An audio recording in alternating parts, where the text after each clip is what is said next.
Hey there, YouTube. Welcome to Big Mike Beard Wisdom. So, bug zapper wise, again. Now, if you've caught my other videos, you know that I bought this bug zapper here, the 4500 watt one, probably about 3 years ago. This has worked great the last 3 years, but all of a sudden the bulb stopped working. So I picked up a new bulb, changed it out, still not working. So something's going on, probably up in here. I could take it apart, maybe try and see if I can figure something out. But, I mean, for the cost, the Black Flag ones are really good price level wise, that you might as well buy a new one, which is what I did with this one. So I picked up the 5500 watt one, or 5500 volt one. So, and this one's been really doing well where this one used to be. And then I mounted this one in a different spot. Figured, hey, we'll do an experiment. We'll see with just the octanol lure and no light how many bugs it kills. The answer's not many, if any. So you really need that light. So everything that you kind of see online where you're like, hey, you know, are mosquitos or other bugs attracted to the light? And they're like, yes, no, maybe, kind of, sort of. Well, having just a bug zapper out there with no light doesn't really get you anywhere. So, and that's even with a fresh octanol lure. So it's just kind of one of those things, you know, you may want to definitely get the bulb changed. If your bulb doesn't work after it's changed, you probably got a problem. So you can either try and take it apart and fix it, or you can go buy another one. So this one's the baby of the Black Flag Bug Zapper family. This is the 2000 volt one. So both this one and this one are kind of half-acre situation. This one is the 1.5 acre one. That one is huge compared to this one. This one, fairly decent size compared to this one. So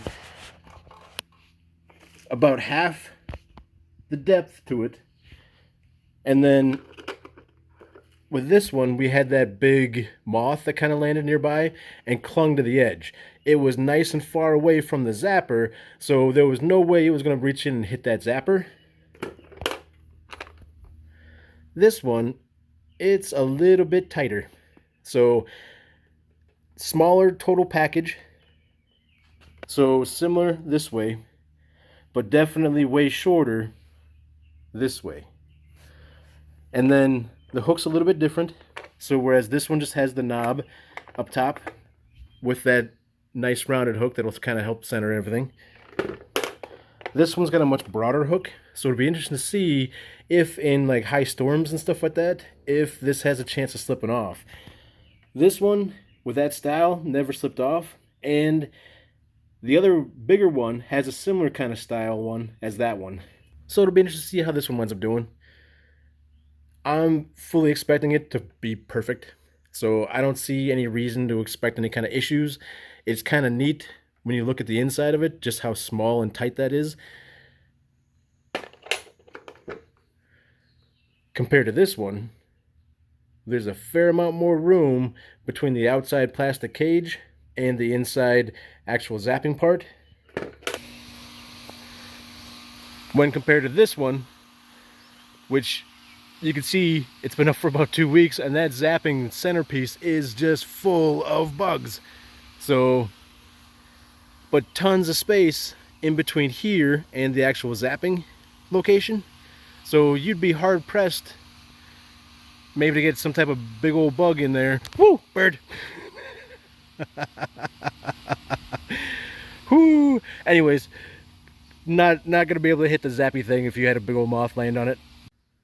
And then packaging wise, they did maybe possibly cheap out a little bit on this one. So whereas the other ones were wrapped in plastic, when I picked this one up from Walmart, the box is a little damaged.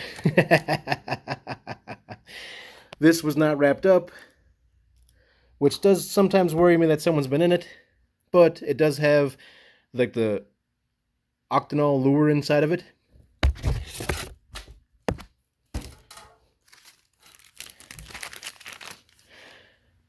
So at least no one nabbed this guy from me. So what I'm going to do is just move the octanol lure from that one to this one, and then we should be good through June for this. And then I always recommend, if you got the chance, pick up a couple extra ones. The Black Flag ones do tend to be a little bit cheaper, at least from what I've seen. And then almost all the Octonol lures seem like they last a month. So the Black Flag ones at Walmart have been pretty cheap, especially when you're like kind of searching online, because they do have other Octonol ones, especially on Amazon, but they're more expensive. So I would definitely price them out. They all seem to be fairly similar in how they grab on. So these just have the little fingers that hook on and over, and really you could put it on just about anything. But the one thing that I'll kind of say though is that you can kind of see the wires there, which are a little strange because I don't remember seeing the wires on the other ones. I thought everything was pretty much tucked away, you couldn't see it. So, but you can see light lights up. It's not really that kind of crazy blue. It's just kind of like the way the filter on the camera's working. It's more of a white-ish light. So, but it's gonna be interesting to see how well this works, especially after about a week. If it's gonna be as full as the other one. So yeah, on this one, I definitely don't see any wires showing. So it might be just something where they just have that little bit of plastic hanging down a little bit so you can't see it. So maybe like right inside of there's the top of the cage. Maybe that's a little bit of a wire there. Just can't really quite tell. But just a little bit different. The one big thing that I've noticed between all of them though is that this one and the cheaper one, the spacing of the plastic outer protective cage is kind of a pain in the butt to get the Octonol lure around, because the fingers are just a little bit longer. But on like the more expensive one, the spacing is a little bit bigger and way easier to slip those suckers in. So if you're thinking about getting a bug zapper, I think I've now have all 3 different sizes of the Black Flag ones. So it's pretty interesting, the differences. This one's a little bit smaller, so kind of like the baby bear. That's kind of like the mama bear, and that one's kind of like the daddy bear from the stories. And so each one steps up just a little bit bigger. So similar boxes, just a little bit bigger. Well, maybe almost double the size technically. I'm willing to bet if you were to actually figure out total space, this one is half the size of that one, and then this one is half the size of that one, even though that one's quite a bit taller. It's just, you know, geometry. So, hope you guys enjoyed the video. Feel free to like and subscribe, and I'll check you next time. Alright, so, first night's run, definitely very productive. So you can see quite a good bit of bugs in there. And it was one of those things where I was taking Shadow and Bandit, our dogs, out for like their last like poop and pee walk and stuff. And you could hear this thing just lighting off last night. So it was going snap, snap, snap. And kind of one of those situations where it's like, oh, I'll take a picture of it snapping with the phone. And then every time you thought about looking at it or running a video on it, of course it wouldn't do anything. And then as soon as you turned your back, snap.